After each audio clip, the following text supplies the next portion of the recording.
Boss! Tandaan mo to. Ang unang partner mo sa negosyo mo, hindi yung investor mo, hindi yung supplier mo, hindi yung customer mo, kundi yung empleyado mo.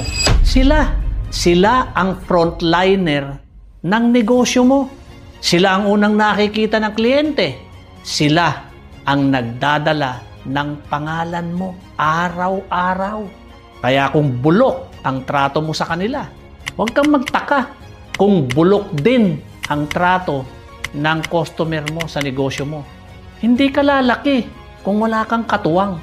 Kahit gaano ka katalino, kahit gaano ka kayaman, kung wala kang tao na handang sumuporta sa'yo, di wala rin.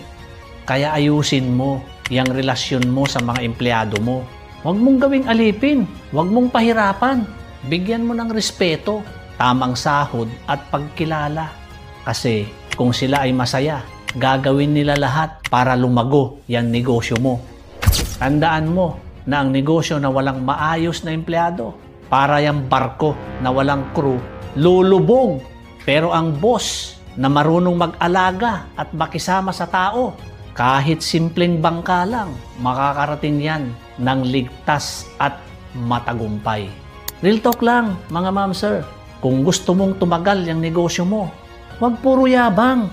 Alagaan mo yung mga empleyado mo dahil sila ang tunay na lakas ng kumpanya mo.